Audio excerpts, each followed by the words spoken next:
Well, it's about 3 o'clock on July the 15th, and we're going to be starting one of our our first webinar, which I'm looking forward to so that I can kind of go over where I think we are in this crazy year we've had with this crazy last 12 months. So I'm naming this the 2021 Mid-Year Outlook. And we're going to go into some things that are a little deep uh, because this has been a historic turnaround in this market, and it's not the norm. So therefore, it kind of brings in things that trying to understand what's going on. It's a little out of the textbook type turnaround. So I'm going to keep this pretty formal. I'm going to keep it casual. And if you see me looking down, I'm taking a lot of notes here to give you the information. And this is being recorded, so if you have to jump off or get to look at it later, that's fine, or send out. Well, the nice thing to do is send out to your friends. So here we go. As we are aware, the powerful reopening of the economy is much more robust than anyone has really seen. We went back and looked at areas of the market, the Spanish flu thing, the other things that have happened in history, and that was a good rebound. But it was nothing like this and that fast. So we've got some things to deal with here that we haven't seen. The estimates at the U.S.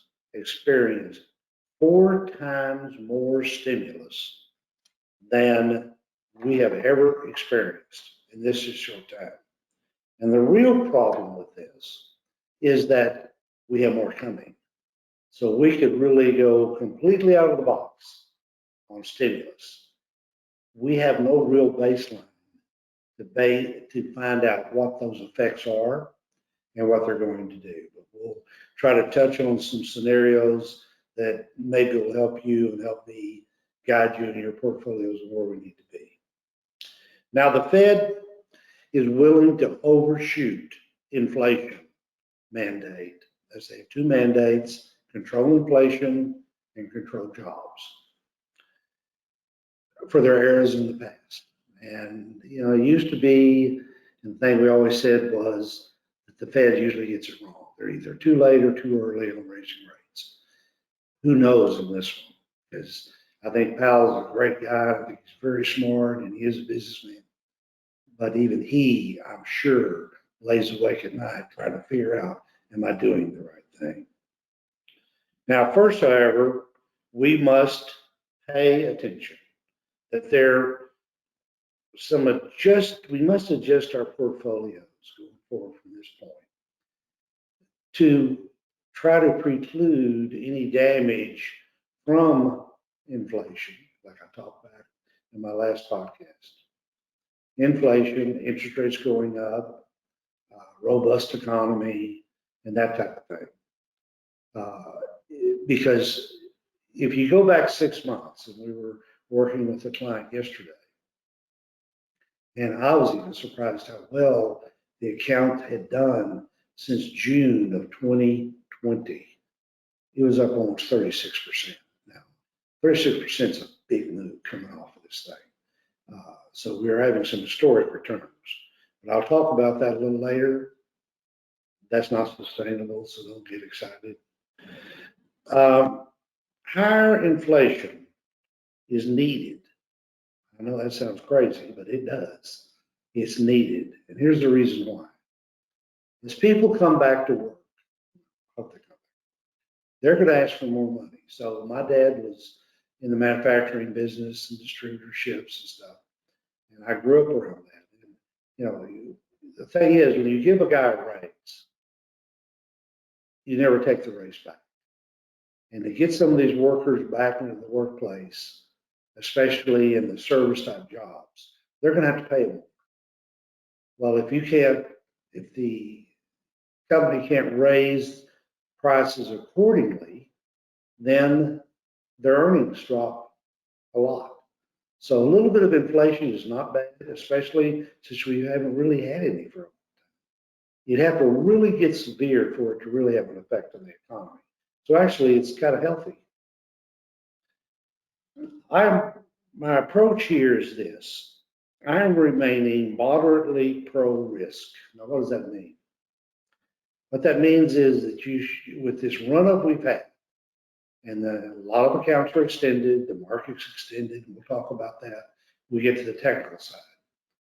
You don't want to get out, but you want to lower your allocations to equities to become moderate, not aggressive, not conservative, or right in the middle.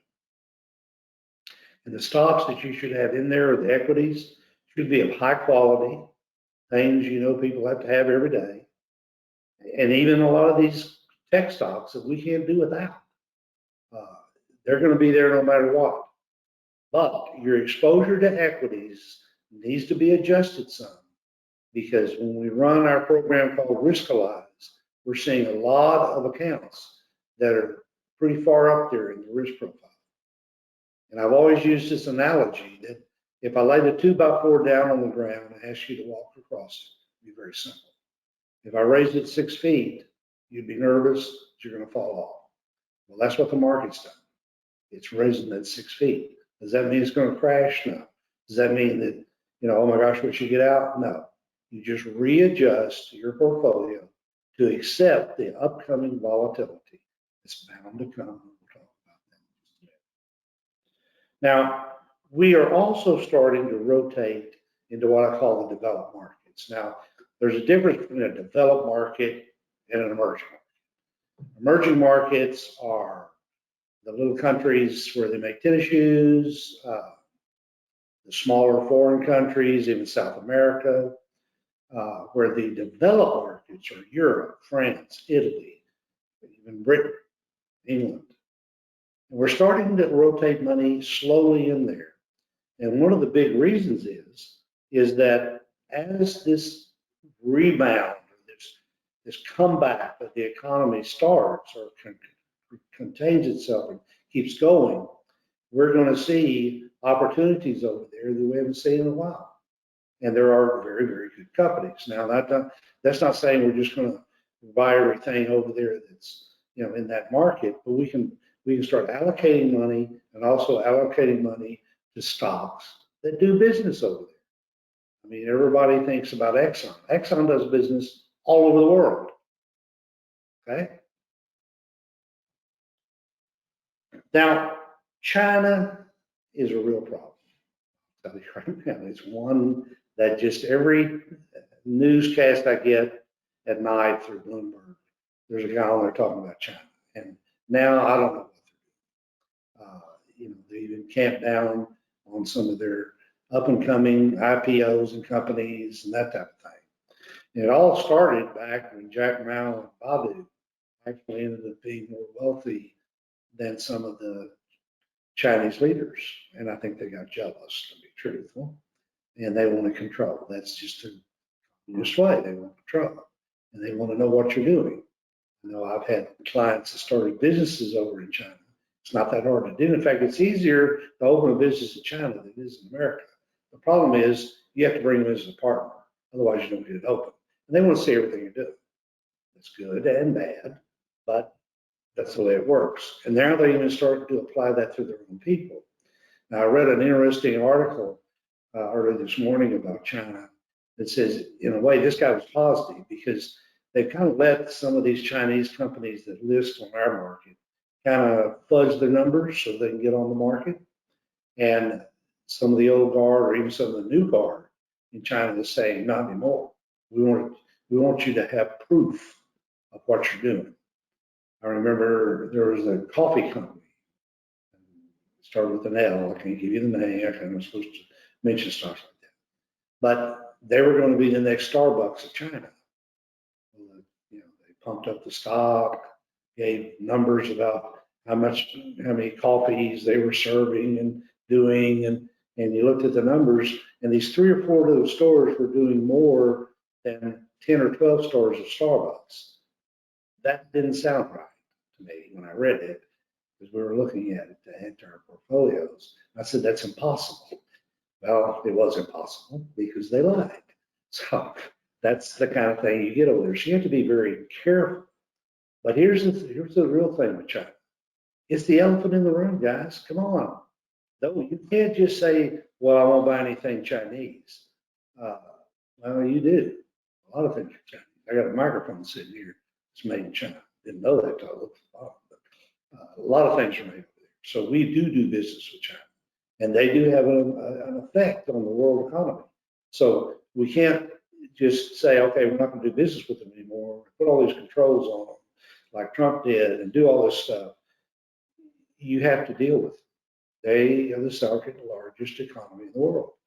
And we'd be foolish not to try to come up with some solutions, because they could, if they got their act together, they could really help this rebound. Now, Chinese stocks are very difficult to buy. So when we do those, we're usually buying exchange traded funds or American depository receipts, so that we kind of know that we've got some control over. But there again, you don't really have. And everybody says, oh, you shouldn't buy Chinese stock. Well, everybody bought GameStop and the market ran up about 300% in like 2 weeks. They had no money. If you look at their balance sheet, they were bankrupt. So I'm trying to figure out, everybody says, well, these Chinese stocks are risky, I shouldn't be buying them, but they get on their Robinhood and buy the heck out of GameStop or AMC or something, thinking, well, that's, it's moving, I got to get on. Not looking at the fact that the company didn't have any money. So well, that's for another day. But it is something we have to deal with, something to keep in the back of our minds, and something we have to, what I call, managing around in your portfolio. Now, here's the third thing that I think could have a real effect on us going forward. And what I call it is the journey to net zero. Now, what does that mean? The Biden administration wants to reduce carbon output to almost zero. To do that, you got to shut down coal plants, watch our energy industry, really affect some of the backbones of our economy to make that happen.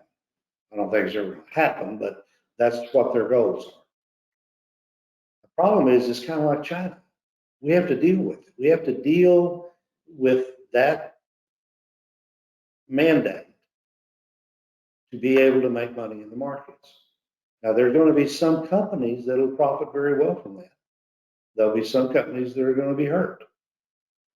I would not suggest buying a coal mine right now. I think that those restrictions are going to be pretty deep. It's sad, because if handled right, coal isn't that bad. Natural gas, they're going to look at that. I mean, they're looking at everything because of some of the factors we have in that party have a real vent against those kind of companies that are making that much money, but they're saying it's damaging our environment. And they could be right, I don't know. But it's going to be hard to continue with our success if we don't have things like oil. We don't have things like that. Because where does it come from? What are you going to do for energy? Now, this also will affect this. If you start putting controls on this zero thing concept, you're going to affect commodity prices. I mean, oil will shoot up to $120, $130 a barrel.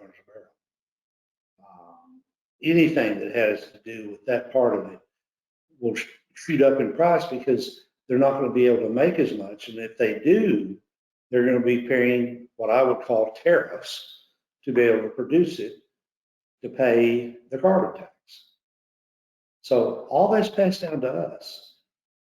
So you want to know where inflation comes from? Bad inflation, that's where it comes from. It doesn't come from the fact that, the farmer needs to raise prices on his milk, prices on this, or prices on that, because that is transitory. And I'll go into my definition of transitory. when you start putting controls on companies that they have to pay these excess fees and control how much they put out and do all this cleanup, it passes on down and causes prices to rise. And that's from basic materials to finished goods. Tell you a true story. My dad was in the manufacturing business, and we poured a lot of magnesium for Bell Helicopter because most helicopters are primarily made out of magnesium. And the EPA kept coming around checking things because magnesium is a pretty dirty type thing. This is a long time ago. So. And at one point, Dad actually went down to Mexico to set up a plant because it was getting so restrictive for us to do that. And the fines, we were getting fines once a month, things like that. He said, I got to move. We got to move this thing. Otherwise, our prices are going to continue to go up and actually price the user out of business. So when they talk about this net zero thing, I'm really trying to figure out what they're trying to accomplish there. Will that clean up the environment? I don't know. These batteries they're making for the electric cars produce a lot of bad stuff. In fact, I heard this morning that GM, if you owned one of their cars, they were suggesting that you do not charge the car in your garage because it can catch fire and burn your house down. And if you were charging it overnight, then do not leave it unattended. So I had this immediate vision of people sitting out in their driveway with a long extension cord, charging up their little car and sitting in a folding chair watching it. Now, I don't know why they were watching it. I guess they could unplug it if it started on fire. But that's this lithium and all the stuff they use to make those batteries. That's pretty damaging too. I mean, what are you going to do with all these batteries? I mean, there's bad enough. They don't know what to do with the flashlight battery. Can you imagine all these things? So when people start talking about this, things like net zero and all these things, they really don't think it all the way through, and they never do. But it's something we have to manage to around our portfolios, and there is a way to make money doing that. Now, here are two things. This brings us to the new normal. What is the new normal? That's a phrase that was coined by Muhammad Alarian, great guy, very smart. I listened to him. We're going to have a different type of economy going forward. We already have. So the new normal is going to divide it actually two sections, and I'll explain it. You will have the tactical implications. We will start allocations in our portfolios to the big European companies and the people that do business in Europe. That's the new normal. I mean, everybody's been out of the foreign markets for a long time. I don't think I have very much exposure at all. But what I'm seeing right now from the technical side, I use a thing called the dynamic asset leveling indicator. When I run our U.S. market, which is mainly the S&P 500, we have a scale on there to be overbought and oversold. Excuse me. Well, we're 53% overbought in the U.S. market. That's a lot. Now, if we didn't have low interest rates and we didn't have this, exploding economy, that would be the point where you would start really lowering your allocations to equities. But right now, you don't need to. You really need to. You should make sure you're buying the right things. In Europe, or in the what we call the developed markets, it's at 23 overbought. They're still overbought, believe it or not. They're starting to be overbought, but it's nothing like the U.S.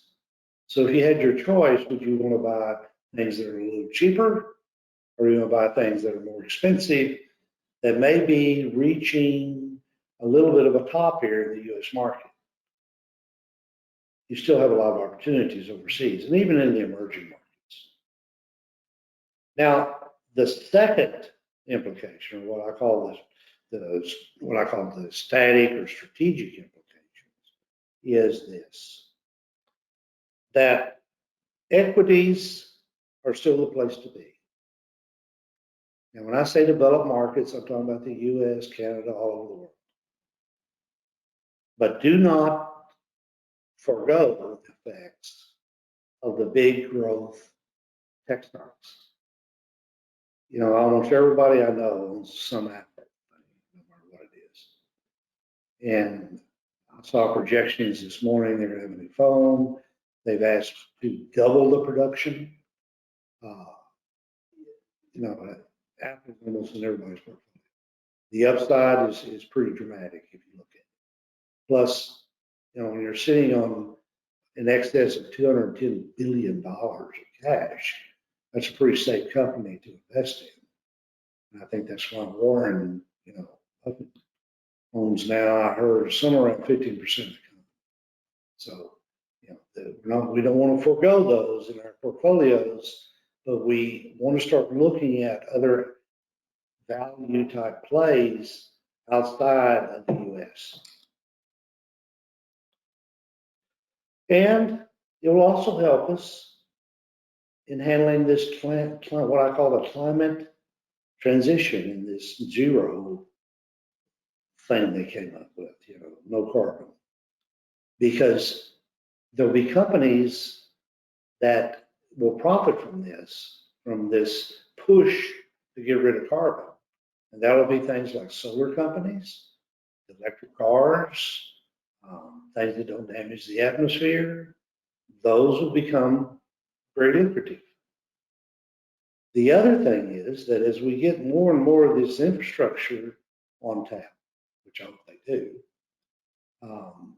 then you're going to see a lot of things in basic materials, what it takes to build a bridge. That's another area to apply funds to. And believe it or not, if you looked at the whole S&P 500 and pulled out those sectors that are in basic materials and, you know, manufacturing type products, you know, tractors, everything else, they're still fairly valued. What's pushed this thing up, this 53 area, is tech and, you know, media. The media companies are going nuts now.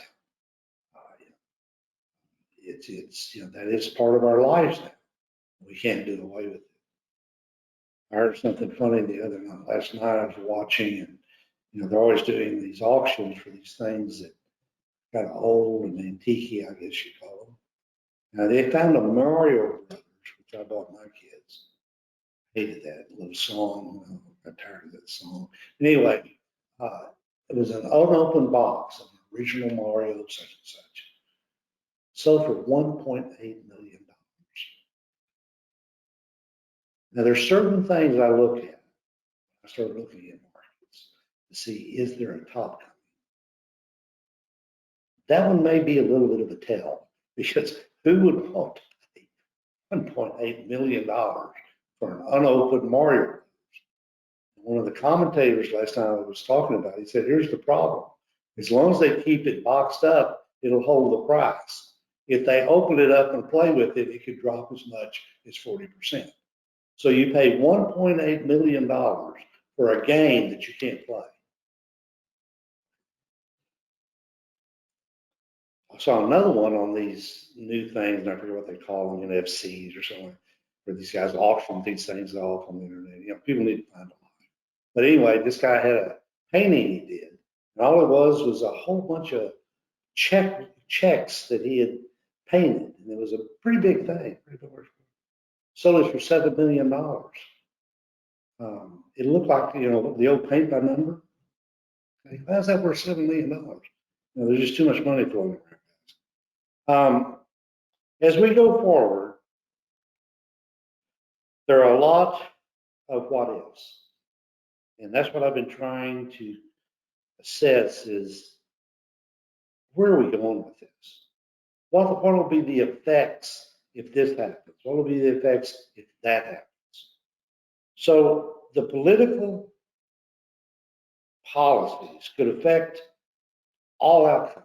Remember last time I talked that everything affects the market? Everything. Well, this could be a real interesting market going forward.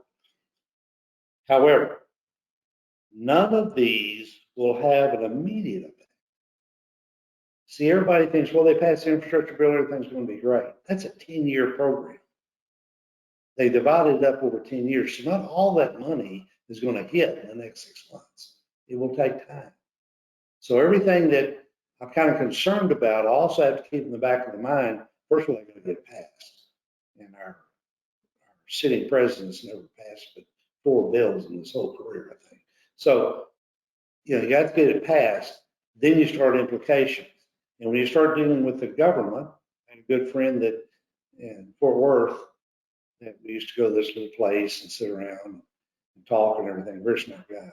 He was the one that doled out the checks for government programs you apply for. He give you the check. Start to finish to get a check from that guy on something easy was 6 months. Can you imagine all those trillions of dollars, what this is going to look like? So don't get excited, don't get upset. They're going to implement some of this, but it's going to take immediately. It's going to take a little while, but it's good because we can have a pretty good economy for it. Now, the predominant, what is this one? What if the Fed makes a mistake? What if they allow inflation to really get going here, which in a sense it really is? What scares me is when I go, I took my wife to the store the other day and I was helping her shop, and it was a constant, I can't believe this price. Look at this, these have gone up. I'm not paying that for milk. I said, you better get used to it because it ain't going down. That's inflation. Fill the car up. Wow. Cost me $15 more to fill my car up. Okay. Yeah. So that's real inflation. Now, this word transitory, I really have a problem with that. So what's transitory mean? Yeah. In this concept, or this the way they're treating this is they're saying all of this inflation is transitory. I've heard that before, back during the Carter years and all that. Always temporary, temporary. Well, some things are temporary because take for example, lumber flew up. I mean, you ever seen any jokes on the internet? Take your wife out to an expensive place to eat, a lumber yard. So. But all of a sudden it dropped. Now it's dropped 63% in less than about 3 or 4 weeks. And what causes that? The guys that needed the lumber said we aren't going to pay that. So when you say you're not going to pay that, you got to lower the price. But that doesn't happen with everything. It's kind of like I had a very good Arab friend that was a great accountant on a company that I kind of sat in on for a while and helped the public. And he'd always had these, what I call Arab sayings. One of his famous sayings, which is an old saying, is once the camel gets his nose under the tent, look out. And that's what we may be facing here, this inflation, if we take it too lightly. And the Fed does not step in to start rolling back some of the stimulus. They're still buying $40 billion a month of mortgages. Why? The housing market's doing great. Why are we having to support the mortgages? But, I guess it gives a better yield. But, those kind of things, there's always there's always this thing that if you do this, this is going to happen. There's an opposite reaction. And when you keep doing this, then, and it doesn't make sense and it doesn't need that kind of stimulus, eventually inflation catches on.